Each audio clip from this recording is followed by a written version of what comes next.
CPIM Vypin area സമ്മേളനത്തിന്റെ ഭാഗമായി ശനിയാഴ്ച രാവിലെ 10-ന് അയ്യമ്പള്ളി സഹകരണ നിലയത്തിൽ പ്രതിനിധി സമ്മേളനം നടന്നു. ജില്ലാ സെക്രട്ടറി CN മോഹനൻ ചടങ്ങ് ഉദ്ഘാടനം ചെയ്തു.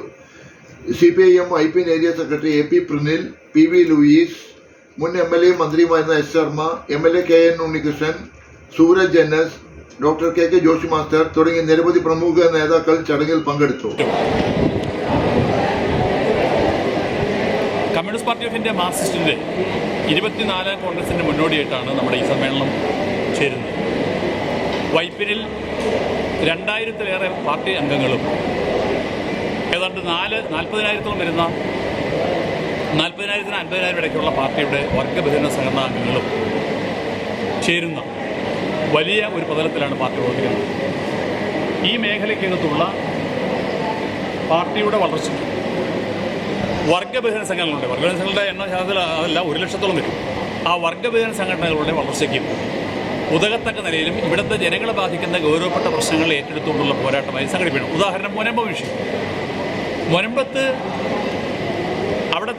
അവിടെ കൈവശം ഭൂമിയുള്ള ആളുകളുടെ ഒരൊറ്റയാളെ പോലും ഇറക്കി വിടില്ല എന്നുള്ള കർക്കശമായിട്ടുള്ള നിയമം ഒരു ധാരണയുള്ള പാർട്ടിയാണ് കമ്മ്യൂണിസ്റ്റ് പാർട്ടി. അതിനുവേണ്ടി മുനമ്പത്തെ സംഭവത്തിൻ്റെ അകത്ത് ഏറ്റവും ആദ്യം സമരരംഗത്ത് വന്നത് പാർട്ടിയാണ്, കമ്മ്യൂണിസ്റ്റ് പാർട്ടിയാണ്, CPIM ആണ്. അത് ശർമ്മ, ഞാൻ, അതുപോലെ MLA ഉണ്ണികൃഷ്ണൻ തുടങ്ങിയുള്ള ആൾക്കാർ പങ്കെടുക്കുക മാത്രമല്ല മുഖ്യമന്ത്രിയെ നേരിട്ട് കാണുകയും MLA ഉണ്ണികൃഷ്ണൻ ഈ പ്രശ്നം നമ്മുടെ നിയമസഭയിൽ ഉന്നയിക്കുകയും ചെയ്തതാണ്. അപ്പോൾ ഒരു കാരണവശാലും ഈ ഭൂമിയിൽ നിന്ന് ഇറക്കി വിടുന്ന പ്രശ്നം ഉദിക്കുന്നില്ല. അതിന് ആളുകൾക്ക് പ്രയാസമില്ലാത്ത രൂപത്തിലുള്ള നിലപാട് സ്വീകരിക്കുന്ന മുഖ്യമന്ത്രി പ്രഖ്യാപിച്ചിട്ടുണ്ട്. അപ്പോൾ ഇത്തരം വിഷയങ്ങളെല്ലാം ഫലപ്രദമായി നടപ്പാക്കുന്നതിനാവശ്യമായി കമ്മ്യൂണിസ്റ്റ് പാർട്ടി ഈ സമ്മേളനത്തെ ഉപയോഗിക്കും. പാർട്ടിയുടെ ശക്തി വർദ്ധിപ്പിക്കാൻ വേണ്ടിയാണ് ഈ സമ്മേളനം. അതിന് വേണ്ടിയിട്ടുള്ള പ്രവർത്തനമാണ് നടത്തിക്കൊണ്ടിരിക്കുന്നത്. ഇന്നും നാളെയും പ്രതിനിധി സമ്മേളനവും മറ്റന്നാൾ റാലിയുമായി സമ്മേളനവും സാധിക്കും. പാർട്ടിയുടെ 24ാം കോൺഗ്രസ് വരുന്ന ഏപ്രിൽ മാസത്തിൽ മധുരയിൽ ചേരുകയാണ്. പാർട്ടി കോൺഗ്രസിന് മുന്നോടിയായിട്ടുള്ള ഭ്രാന്തി ലോക്കൽ കോൺഗ്രസ് പൂർത്തീകരിച്ചതിന് ശേഷം ഏരിയ സമ്മേളനങ്ങൾ അതിൻ്റെ ഭാഗമായി വൈപ്പിൻ ഏരിയ സമ്മേളനമാണ് ഈ 3 ദിവസങ്ങളിലായി 23-24 ഡെലിഗേറ്റ് സെഷനും 25 റാലിയുമായി ഒത്തുചേരുന്നു. രാജ്യത്തിൻ്റെ പൊതുവായിട്ടുള്ള രാഷ്ട്രീയ സ്ഥിതിഗതികളെക്കുറിച്ച് വിശകലനം ചെയ്യുന്നതോടൊപ്പം ഓരോ പ്രദേശത്തിൻ്റെ വികസനത്തിനായിട്ടുള്ള വിശകലനം ചെയ്യുകയും അതാണ് പ്രദേശത്തെ ജനങ്ങളുടെ ജീവിത പുരോഗതിക്കും സാമൂഹിക-സാമ്പത്തിക വികസനത്തിലേക്ക് വേഗത വർദ്ധിപ്പിക്കാൻ കഴിയുന്ന അവസരത്തിൽ ഈ സമ്മേളനങ്ങളിൽ നടക്കുന്ന ചർച്ച വളരെയേറെ പ്രയോജനകരമായി തീരുമെന്ന് പ്രതീക്ഷിക്കുന്നു. വൈപ്പിൻകരയുടെ വികസനത്തെക്കുറിച്ച് തീർച്ചയായും ഈ സമ്മേളനം ചർച്ചയ്ക്ക് വിധേയമാക്കും. ആ ചർച്ചയിലൂടെ ഉയർന്നു വരുന്ന ആശയങ്ങളെ സാമാന്യവൽക്കരിച്ച് നാടിൻ്റെ പൊതുവികസനത്തിനുള്ള സമരായുധമായി ഈ ഏരിയ സമ്മേളനം നിയുക്തമാക്കുകയാണ്. CPIM-ൻ്റെ വൈപ്പിൻ ഏരിയ സമ്മേളനം 22, 23, 24, 25 തീയതികളിലായി കുഴുപ്പള്ളി പഞ്ചായത്തിൽ വെച്ച് നടക്കുകയാണ്. മധുരയിൽ വെച്ച് ചേരുന്ന പാർട്ടിയുടെ 24ാം കോൺഗ്രസിൻ്റെ മുന്നോടിയായും കൊല്ലത്ത് വെച്ച് നടക്കുന്ന സംസ്ഥാന സമ്മേളനത്തിൻ്റെ മുന്നോടിയായിട്ടാണ് ഈ സമ്മേളനം നടക്കുന്നത്. പാർട്ടിയുടെ എറണാകുളം ജില്ലാ സമ്മേളനം ജനുവരി മാസം 24, 25, 26 തീയതികളിൽ എറണാകുളത്ത് മഹാനഗരത്തിൽ വെച്ച് ചേരുകയാണ്. അതിൻ്റെ എല്ലാം മുന്നോടിയായിട്ടാണ് ഈ ഏരിയ സമ്മേളനങ്ങൾ നടക്കുന്നത്. വൈപ്പിൻകര കേരളത്തിൻ്റെ വിപ്ലവ പ്രസ്ഥാനത്തിൻ്റെ ഭൂപടത്തിൽ വളരെ പ്രത്യേകമായി അടയാളപ്പെടുത്തിയിട്ടുള്ള ഒരു നാടാണ്. ഇന്ത്യയുടെ സ്വാതന്ത്ര്യ സമരത്തിലും കേരളത്തിൻ്റെ നവോത്ഥാന പ്രസ്ഥാനത്തിൻ്റെ ചരിത്രത്തിലുമെല്ലാം അടയാളപ്പെടുത്തപ്പെട്ട മഹത്തായ ഒരു ഭൂമികയാണ് വൈപ്പിൻകര. ഇവിടെയാണ് അന്ധവിശ്വാസത്തിനും അനാചാരത്തിനുമെതിരെ പോരാടിയ പ്രമുഖനായ രാഷ്ട്രീയ നേതാവ് സഖാവ് MK കൃഷ്ണൻ്റെ പാദസ്പർശമേറ്റ് പുളകം കൊണ്ട ഒരു പ്രദേശമാണ് ഈ വൈപ്പിൻകര. അദ്ദേഹം തൻ്റെ മനസ്സിൽ രൂപപ്പെടുത്തിയ ആദർശ സമുദായത്തിൻ്റെ പിറവിക്ക് വേണ്ടിയിട്ടുള്ള പോരാട്ടത്തിൽ ഒരുപാട് മഹാരഥന്മാർ ഇവിടെ പ്രവർത്തിച്ചിട്ടുണ്ട്. സഖാവ് AS പുരുഷോത്തമൻ, സഖാവ് KM സുധാകരൻ, MLA മാരായിട്ടുള്ള സഖാവ് ശർമ്മ, അതുപോലെ തന്നെ പുരുഷോത്തമൻ തുടങ്ങിയ പാർട്ടിയുടെ MLA-മാരെല്ലാം അവർ തെളിയിച്ച പാതയിലൂടെ മുന്നോട്ട് പോയിട്ടുള്ളതാണ്. വൈപ്പിൻകരയുടെ മഹത്തായ ചരിത്രത്തെ, സമ്പന്നമായ ഭൂതകാല രാഷ്ട്രീയ ചരിത്രത്തെ ഇന്നത്തെ വർത്തമാനത്തിൽ പ്രോജ്വലിപ്പിക്കുന്ന വിധമാണ് ഈ സമ്മേളനം ഇന്നത്തെ പുതിയ തലമുറ ഏറ്റെടുത്തിട്ടുള്ളത്. വൈവിധ്യങ്ങളായ പരിപാടികളോടുകൂടിയാണ് വൈപ്പിൻ മണ്ഡലത്തിൽ ഈ പരിപാടി നടത്തിയിട്ടുള്ളത്. വളരെ ഗൗരവമായ ദൈക്ഷണിക മേഖലയിലുള്ള വിവിധങ്ങളായ ചർച്ചകൾ, അതുപോലെ തന്നെ പ്രത്യേകമായിട്ടുള്ള സമ്മേളനങ്ങൾ, ഫാസിസത്തിനെതിരായ പരിപാടികൾ, കായിക സാംസ്കാരിക പരിപാടികൾ, മത്സരങ്ങൾ, അങ്ങനെ വൈവിധ്യങ്ങളായ പ്രവർത്തനങ്ങളിലൂടെ വിവിധ വ്യത്യസ്ത ജനവിഭാഗങ്ങളെ പാർട്ടിയിലേക്ക് ആകർഷിക്കാൻ കഴിയുന്ന വിധമാണ് വളരെ ഭാവന സമ്പന്നതയോടെ വളരെ സംഘടിതമായി CPI-ൻ്റെ ഇപ്പോഴത്തെ വൈപ്പിൻ നേതൃത്വം ഈ പരിപാടി ആവിഷ്കരിച്ചിട്ടുണ്ട്. വൈപ്പിൻകര ഇന്നലെകളിലുള്ള വൈപ്പിൻകരയല്ല, അതിന് പുതിയ രൂപവും ഭാവവും നൽകാനായിട്ട് CPIM ആഗ്രഹിക്കുന്നു. തീർച്ചയായും വൈപ്പിൻകരയുടെ വികസന മണ്ഡലത്തെ സംബന്ധിച്ചുള്ള നല്ല ചർച്ചകൾക്ക് ഈ സമ്മേളനം വിധേയമാകും എന്ന കാര്യത്തിൽ തർക്കമില്ല. MLA എന്ന നിലയിൽ വൈപ്പിൻകരയുടെ സമഗ്രമായ വികസനത്തെ ലക്ഷ്യം വെച്ചുകൊണ്ടാണ് ഞാൻ പ്രവർത്തിക്കുന്നത്. CPI-ൻ്റെ എറണാകുളം ഏരിയ കമ്മിറ്റിയും അതിൻ്റെ നേതാക്കന്മാരെല്ലാം നൽകുന്ന മാർഗനിർദ്ദേശങ്ങളും അവരുമായിട്ടുള്ള വിശദമായ ചർച്ചകളുടെ എല്ലാം അടിസ്ഥാനത്തിൽ കൂടിയാണ് വൈപ്പിൻ മണ്ഡലത്തിൻ്റെ സമഗ്രമായ വികസന കാഴ്ചപ്പാടുകളെ ഞാൻ മുന്നോട്ട് കൊണ്ടുപോകാൻ ശ്രമിക്കുന്നത്. വൈപ്പിൻ മണ്ഡലത്തിൻ്റെ അടിസ്ഥാന വികസനത്തിന് വേണ്ടി ഇതിനകം തന്നെ ധാരാളം കാര്യങ്ങൾ ചെയ്തു കഴിഞ്ഞിട്ടുണ്ട്. വൈപ്പിൻ പള്ളിപ്പുറം റോഡ് നിങ്ങൾക്കെല്ലാവർക്കും അറിവുള്ളതാണ്. 38 കോടി രൂപയുടെ ഒരു വികസന പദ്ധതിയാണ് റോഡ് വികസനത്തിന് വേണ്ടി ഇപ്പോൾ നടപ്പാക്കിക്കൊണ്ടിരിക്കുന്നത്. അത് അതിവേഗം പൂർത്തീകരിക്കും.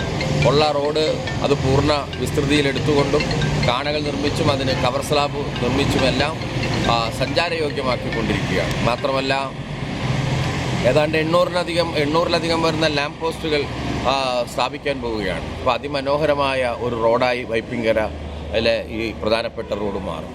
അതുപോലെ തന്നെ കേരളത്തിൻ്റെ അഭിമാന പദ്ധതിയാണ് തീരദേശ റോഡ്. 14.5 മീറ്റർ വീതിയിൽ തിരുവനന്തപുരത്ത് നിന്നും കാസർഗോഡേക്ക് പോകുന്ന റോഡ്, നമ്മുടെ മണ്ഡലത്തിൽ 25 കിലോമീറ്റർ പങ്കുവെക്കുന്ന തീരദേശ റോഡ്, അത് യാഥാർത്ഥ്യമാകാൻ പോവുകയാണ്. അതുപോലെ ഒരു നൂറ്റാണ്ടിൻ്റെ സ്വപ്നമാണ്, വൈപ്പിൻകരക്കാരുടെ സ്വപ്നമാണ് അഴീക്കോടും മുനമ്പവുമായി ബന്ധിപ്പിക്കുന്ന പാലം. 162 കോടി രൂപ മുടക്കിയാണ് ആ പാലം നിർമ്മാണം നടക്കുന്നത്. 2025 ജനുവരിയിലോ അതുപോലെ ഫെബ്രുവരി മാസത്തിലോ അത് പൂർണ്ണമാകും. അത് അതിവേഗം അതിൻ്റെ നിർമ്മാണ പ്രവർത്തനങ്ങൾ പുരോഗമിക്കുകയാണ്. ഈ റോഡുകൾ മാത്രമല്ല, പുതിയ റോഡുകളും അതുപോലെ പാലങ്ങളും നമുക്കുണ്ടാകേണ്ടതുണ്ട്. ഗോശ്രീ പാലം നമുക്കറിയാം, സഹോദരൻ അയ്യപ്പൻ സ്വപ്നം കണ്ടതിന് ശേഷം 100 കൊല്ലങ്ങൾക്ക് ശേഷമാണ് ഗോശ്രീ പാലം യാഥാർത്ഥ്യമായതെങ്കിലും ഇന്ന് ആ പാലം നമുക്ക് മതിയാകുന്നില്ല. ആ ഗോശ്രീ പാലങ്ങൾക്ക് 2 സമാന്തര പാലം വേണമെന്നുള്ള ആവശ്യം ഞാൻ മുന്നോട്ട് വച്ചിട്ടുണ്ട്. സർക്കാർ അത് അനുഭാവപൂർവ്വം പരിഗണിക്കുമെന്ന് പ്രഖ്യാപിച്ചിട്ടുണ്ട്. അതുപോലെ ഇളങ്കുന്നപ്പുഴ പഞ്ചായത്തിലെ ഉക്കാട് നിന്നും കണ്ടെയ്നർ റോഡിലേക്ക് ഒരു പുതിയ പാലം നമ്മൾ നിർദ്ദേശിച്ചിട്ടുണ്ട്. അതുപോലെ എടവനക്കാട് പഞ്ചായത്തിൽ നിന്നും വൈപ്പിൻകരയുടെ ഒരു ഭാഗത്ത് നിന്നും ഏഴിക്കര പഞ്ചായത്തിലേക്ക് കടക്കര വരെ ബന്ധിക്കുന്ന മറ്റൊരു പാലവും നിർദ്ദേശിച്ചിട്ടുണ്ട്. അങ്ങനെ ചെറിയ പാലങ്ങളും വലിയ പാലങ്ങളും അടിസ്ഥാന സൗകര്യങ്ങളുടെ വികസനത്തിന് വേണ്ടി ഒരുപാട് കാര്യങ്ങൾ നാം ചെയ്തുകൊണ്ടിരിക്കുകയാണ്. ആരോഗ്യ മേഖലകളിലും നമ്മുടെ പ്രാഥമിക ആരോഗ്യ കേന്ദ്രങ്ങൾ, സർക്കാർ ആശുപത്രികൾ, അതുപോലെ തന്നെ താലൂക്ക് ആശുപത്രികളുടെ എല്ലാം വികസനത്തിന് ധാരാളം കാര്യങ്ങൾ നാം ചെയ്തുകൊണ്ടിരിക്കുകയാണ്. വിദ്യാഭ്യാസ മേഖലയിൽ നാം നന്നായി ഇടപെട്ടുകൊണ്ടിരിക്കുകയാണ്. അങ്കണവാടികൾ മുതൽ നമ്മുടെ വൈപ്പിൻകരയിലെ ഏക ആർട്സ് ആൻഡ് സയൻസ് കോളേജിൻ്റെ വികസനത്തിന് വരെ ധാരാളം കാര്യങ്ങളും കോടിക്കണക്കിന് രൂപയും നമ്മൾ നിക്ഷേപിച്ചു കഴിഞ്ഞിട്ടുണ്ട്. ആ പദ്ധതികളെല്ലാം നിർമ്മാണത്തിലോ അതിൻ്റെ പുരോഗതിയുടെ എല്ലാം ഘട്ടത്തിലാണ് നിൽക്കുന്നത്. അതുപോലെ തന്നെ ഇവിടെ ഒരു സാങ്കേതിക വിദ്യാഭ്യാസത്തിനുള്ള ഒരു ITI സ്ഥാപിക്കണമെന്നുള്ള ആഗ്രഹം ഉയർന്നു വരുന്നുണ്ട്. അതിനാവശ്യമായിട്ടുള്ള പദ്ധതികൾ നാം തയ്യാറാക്കി വരികയാണ്. വിദ്യാഭ്യാസ മേഖലയിലെ എല്ലാ സ്കൂളുകളെയും മുന്നിൽ നിർത്തിക്കൊണ്ട് ഇപ്പോൾ വൈപ്പിൻ ഫോക്ലോർ ഫെസ്റ്റിൻ്റെ ഭാഗമായി മധുരം മലയാളം എന്ന് പറയുന്ന പരിപാടി 20 സ്കൂളുകളിലും നടന്നു. നല്ല പ്രതികരണങ്ങളാണ് വിദ്യാർത്ഥികളുടെയും അധ്യാപകരുടെയും ഭാഗത്തു നിന്നുണ്ടായത്. മറ്റൊരു കാര്യം, ഈ കേരളത്തിൻ്റെ മണ്ഡലത്തിൽ ആദ്യമായി എല്ലാ സ്കൂളുകളിലും ഡിജിറ്റൽ ലൈബ്രറികൾ സ്ഥാപിക്കുന്നതിന് വേണ്ടി ഏകദേശം 12,33,000 രൂപ ഒരു ലൈബ്രറി സ്ഥാപിക്കുന്നതിന് ആവശ്യമായി വരും. അങ്ങനെ 20 സ്കൂളുകളിലായി 2.5 കോടി രൂപയുടെ ഒരു പദ്ധതി തയ്യാറാക്കുന്നതിന് വേണ്ടി ഉള്ള കാര്യങ്ങൾ പരിഗണിച്ചു വരികയാണ്. തീർച്ചയായും അത് വന്നു കഴിഞ്ഞാൽ ഈ കേരളത്തിലെ ഡിജിറ്റൽ ലൈബ്രറി നേടുന്ന ഏക മണ്ഡലം വൈപ്പിൻകരയായി മാറുമെന്ന കാര്യത്തിൽ തർക്കമില്ല. വൈപ്പിൻ മണ്ഡലത്തിലെ ജനങ്ങളുടെ ദീർഘകാലത്തെ ആവശ്യമാണ്.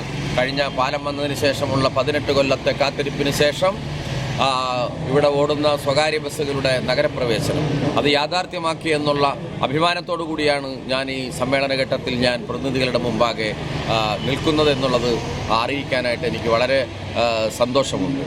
അതുപോലെ വൈപ്പിൻകരയുടെ ഒരുപാട് കാര്യങ്ങൾ ഒരു കേവലമായ ഒരു വീഡിയോ ഇതിലോ അല്ലെങ്കിൽ ഒരു അഭിമുഖത്തിലോ മാത്രം പറയാൻ കഴിയുന്നതിനപ്പുറമുള്ള ഒരുപാട് കാര്യങ്ങൾ വൈപ്പിൻ മണ്ഡലത്തിൽ ചെയ്തുകൊണ്ടിരിക്കുകയാണ്. വൈപ്പിൻ മണ്ഡലത്തിൻ്റെ മുഖച്ഛായ മാറുകയാണ്. ടൂറിസം മേഖലകളിൽ, ബൊക്കാളി കൃഷിയുടെ മേഖലകളിൽ, മൂല്യവർദ്ധിത ഉൽപ്പന്നങ്ങളുടെ മേഖലകളിൽ ഉൾപ്പെടെ സർവസ്പർശിയായ വികസന പ്രവർത്തനങ്ങളാണ് മുന്നോട്ട് കൊണ്ടുപോകുന്നത്.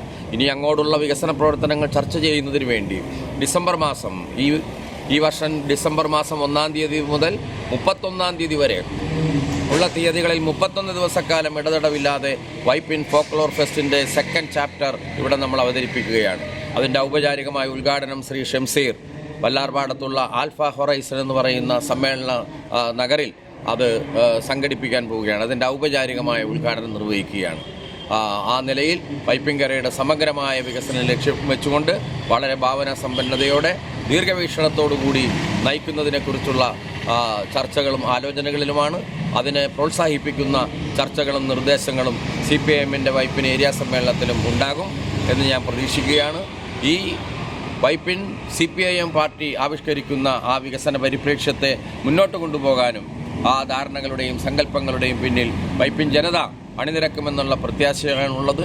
ആ നിലയിൽ CPIMനെയും CPIMൻ്റെ പ്രതിനിധി എന്ന നിലയിൽ, MLA എന്ന നിലയിൽ എൻ്റെ പ്രവർത്തനങ്ങൾക്കും നിങ്ങളുടെ അകമഴിഞ്ഞ സഹായ സഹകരണങ്ങൾ ഈ സന്ദർഭത്തിൽ ഉണ്ടാകണമെന്ന് ഞാൻ വിനീതമായി ഒരിക്കൽ കൂടി അഭ്യർത്ഥിക്കുന്നു.